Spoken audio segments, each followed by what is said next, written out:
Public outcry over toddler abuse case sparks calls for harsher penalties. Wen-je faces court as Watchdog fines him for illegal political donations. Mitsui's LaLaport to open in Taipei on March 20, 2025. Israel breaks Gaza ceasefire.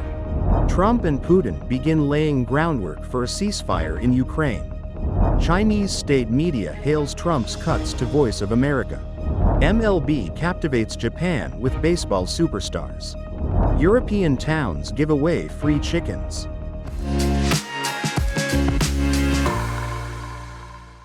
Hello everyone, my name is Oceana. Thank you for joining us on Funday News. It is Thursday, March 20th, International Day of Happiness, and here are our top stories. And for today's Taiwan news, a Taipei court held its fourth hearing on a babysitter abuse case that led to a toddler's death. Over 110,000 people have petitioned for life imprisonment or the death penalty.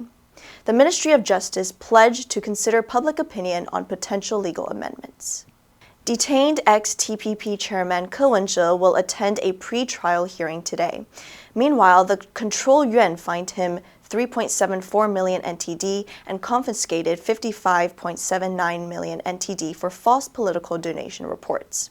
His accountant faces disciplinary action. Taipei's first regional shopping mall, LaLaport Nangang, will open on March 20th, 2025. Highlights include Taiwan's largest V-Show cinema, Japan's Lopia supermarket, and the country's first Kidzania, along with global brands and top dining options. And in global news, on Tuesday, Israel's military launched strikes on Gaza Strip, marking the first attack since its ceasefire agreement with Hamas, killing hundreds of people and shattering the fragile truce. The office of Prime Minister Benjamin Netanyahu said in a statement that the Israeli military was conducting extensive strikes against Hamas throughout Gaza, aimed at the release of all hostages, living and dead. From now on, Israel will act against Hamas with increasing military force. At a news briefing Tuesday evening, Netanyahu warned that the strikes were just the beginning, and that his aim is to destroy Hamas and make sure Gaza will no longer pose a threat to Israel. The health ministry in Hamas-ruled Gaza, whose figures the World Health Organization has previously said it considers to be reliable, reported that hospitals across the enclave had received the bodies of at least 404 people killed, with more than 560 injured. While Tuesday's strikes are not the first to occur during the ceasefire, their scale puts the two-month-old truce on shaky ground, although neither Israel nor Hamas have explicitly stated that they consider the ceasefire to be over. President Donald Trump said he and Russian President Vladimir Putin agreed during their phone conversation Tuesday on an immediate ceasefire on all energy and infrastructure in Ukraine. Trump added, "We agreed to the ceasefire with an understanding that we will be working quickly to have a complete ceasefire and ultimately an end to this very horrible war between Russia and Ukraine." Ukrainian President Volodymyr Zelensky later signaled an openness to talk about next steps with Trump while requesting more details and involvement in the discussions. The White House had said in an official readout of their conversation that Trump and Putin agreed the process to reach a peace agreement between Russia and Ukraine would begin with an energy infrastructure ceasefire. It will also include an energy and infrastructure ceasefire, as well as technical negotiations on implementation of a maritime ceasefire in the Black Sea, full ceasefire, and permanent peace. These negotiations will begin immediately in the Middle East. Putin has agreed to halt strikes on energy infrastructure for 30 days. The Kremlin also said the key condition to prevent an escalation in its war in Ukraine would be the suspension of foreign military aid and intelligence support to the Ukrainian government.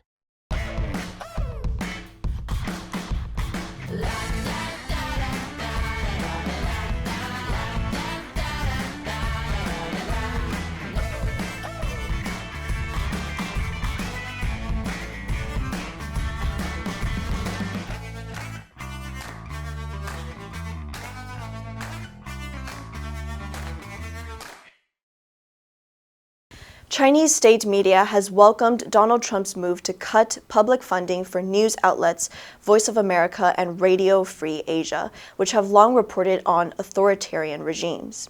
The decision affects thousands of employees. Some 1,300 staff members have been put on paid leave at VOA alone. Critics have called the move a setback for democracy, but Beijing's state newspaper Global Times denounced VOA for its appalling track record in reporting on China and said it has now been discarded by its own government like a dirty rag. I believe that CNN and MSDNC, who literally write 97.6% bad about me, are political arms of the Democrat Party. And in my opinion, they're really corrupt and they're illegal. The White House defended the move, saying it will ensure that taxpayers are no longer on the hook for radical propaganda. Trump's cuts target the U.S. Agency for Global Media, which is supported by Congress and funds the affected news outlets, such as VOA, Radio Free Asia, and Radio Free Europe. These outlets have won acclaim and international recognition for their reporting in places where press freedom is severely curtailed or non-existent, from China and Cambodia to Russia and North Korea. Although authorities in some of these countries block the broadcasts, people can listen to them on shortwave radio or get around the restrictions via VPNs.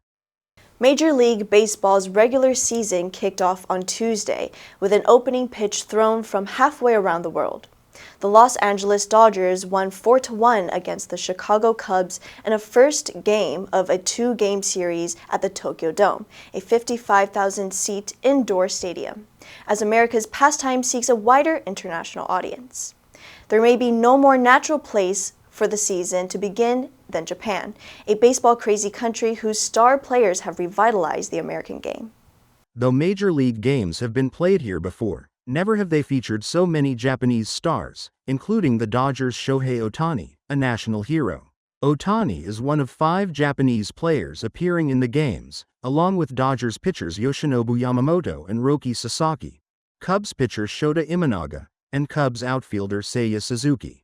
The excitement was palpable on Tuesday at Tokyo Skytree, where the league set up a fan experience center. Fans packed the stadium during practice sessions over the weekend to catch a glimpse of Ohtani, the reigning National League MVP.